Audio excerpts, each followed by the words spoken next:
one of the most misunderstood lines of Scripture we just read. It was the last verse of today's Scripture. Somebody read it out loud for me. The last verse of the Gospel reading. Anyone? Get up and go on your way. Your faith has made you well. What do you think is the main way that people misunderstand that? If you don't have faith, you won't be made well. First, Yeah. if you're not getting well, you must not have faith. Yeah. You're not getting well, you must not have faith.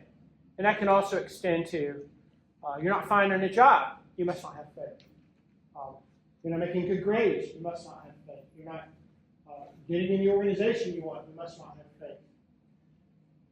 There's all kinds of ways that we misapply this notion of faith. They're very harmful.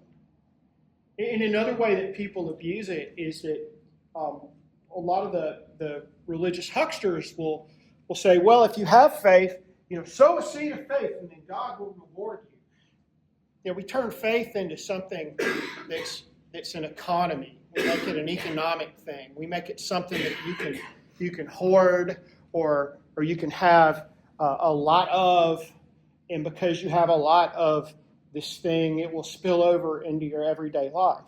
And we all do it. We all do it, don't we? Because something good will happen and we'll go, oh, I had so much faith that would happen. We confuse it sometimes with hope maybe, or a kind of hope, or a kind of expectation. And that's not what Jesus is talking about.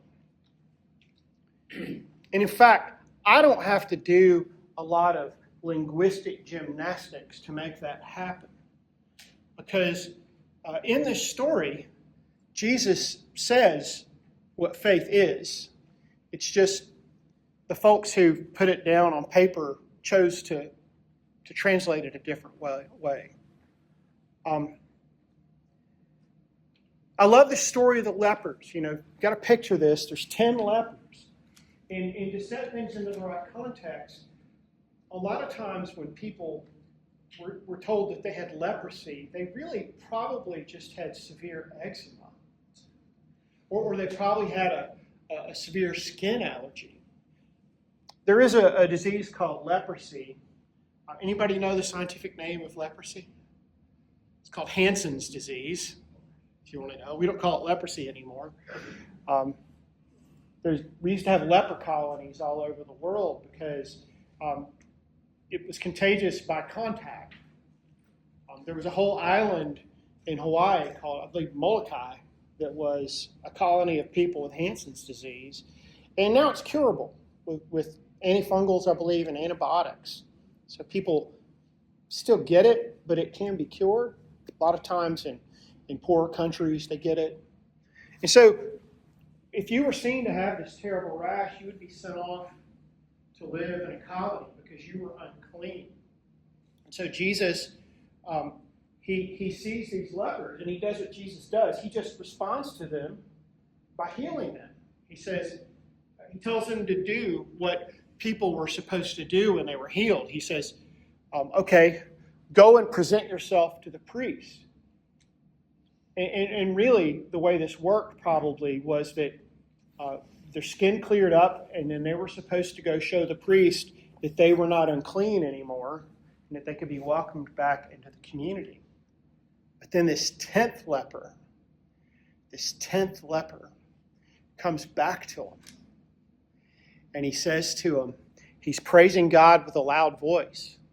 So what he's doing, he's thanking God. He's thanking Jesus with a loud voice. He's come back to Jesus with incredible gratitude. He throws himself on the ground in front of him and thanks him.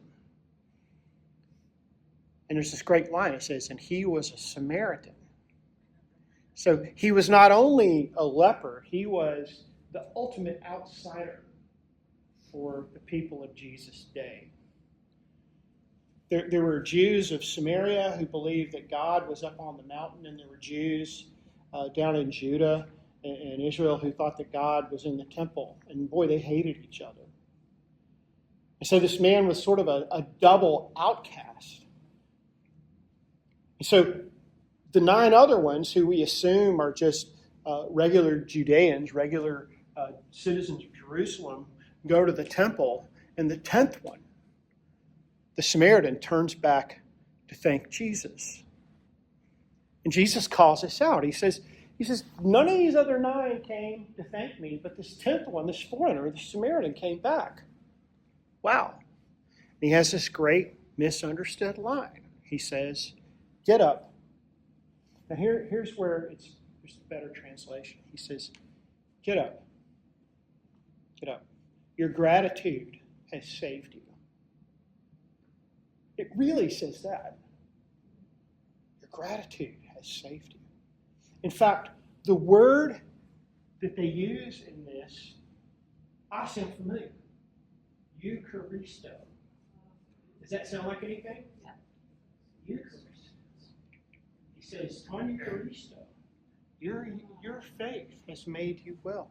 Your thanks, your gratitude has saved you. There's a lot going on here. But my favorite thing is that Jesus is saying to us, it leaps out of the Scripture. He's saying to us, not, you've got to have a lot of this thing, this abstract thing that we've always called faith. No one can really define all that well. And people have you abused this concept throughout the years. No, Jesus is saying, be grateful. Because being grateful is what will save you. And it's what saved this leper. Gratitude is what will save you. And y'all, I think for the day in which we live, days in which we can wake up and see all manner of fresh outrage on our screens, government agents going into cities that our president is calling hellscapes that are in no way hellscapes, this sort of authoritarian moves that they're making that are so distressing right now in our world, the violence that we're having to think about now that Gaza's had a peace accord, a ceasefire, all the outrages that we can really manage every day. These words of Jesus, gosh, it leapt off the page to me this week. It's never been more relevant. What will save us is not this thing, this faith, but what will save us is gratitude. And see, the thing that's great about gratitude is that gratitude is a practice. It's something that we can all do, even if we don't feel like it. It's something that we can do, even if we feel on first blush upon waking up every day that there's nothing to be grateful for.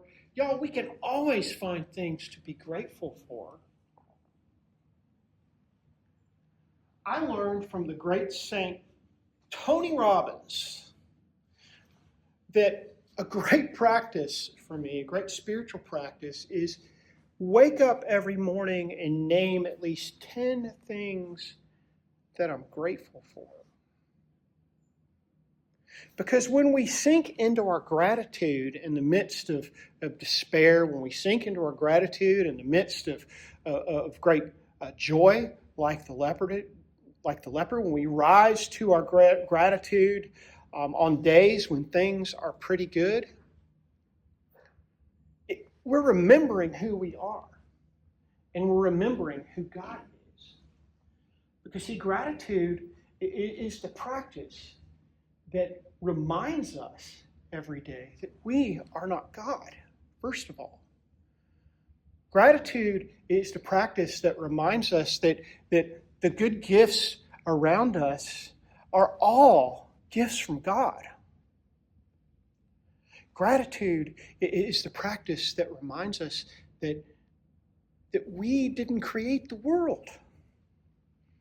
Right in the midst of all the creating that we do, you students, all the work that you have to produce, all the things that you're expected to do, all of us who work out in the world and try to produce good works, it reminds us to stop and to give God thanks for the means to do that work, for the fact that we get to do that work. And I think even more important than that, gratitude really is the practice that helps us to get rid of just a very awful lie that we've come to believe, is that we are not interdependent, that we do not depend upon one another for our life, for our welfare, and for our love, for our good. Because once we start giving thanks, then we start creating all of these sort of webs of connection, don't we? I mean, the first thing that we all ought to give thanks for every day is the love in our lives from the people in our lives, right? And then if you even think, God, I give you thanks for the Marburg trash man who comes and gets my trash can every day. I'm giving thanks for something another person is doing for me. Another person is doing for me because it's their job or just because I exist and they love me. With gratitude also comes a kind of freedom that Jesus wants for all of us. Because, see, this leper here was cured, and he gave thanks to Jesus. But I suspect if we were to have the story of this leper's life that took place on the day before he was cured, I will bet that this Samaritan man woke up and gave thanks for the food that someone had brought him and for the friends that he had made. I bet this man was already a grateful person, already filled with this love that Jesus has, this love that tells us to be grateful. See, gratitude gives us freedom, no matter what our circumstances may be. I love something that this writer named Viktor Frankl used to talk about. As he says, Viktor Frankl was a person who was put into a concentration camp, was a psychiatrist, and he wrote a book called Man's Search for Meaning. Anybody read it in here? Yeah. Central thesis of that is that they can take away everything, he said, from me. They can take away my freedom. They can take away all these external things. But what they cannot take from me is my freedom to choose my attitude every day. They cannot take away from us, as an extension of that, our freedom to be grateful no matter what. So, remember, friends, Jesus has given us this practice. God has given us this practice that saves us on a daily basis. See, we believe that we are saved again and again and again and again and again, y'all. And the surest way back to our salvation, no matter what happens to us, no matter what experience that we're caught up in, no matter what hardship we're caught up in, what can take us back to salvation is gratitude. Your faith. Get up and go on your way. Your faith, your gratitude has saved you.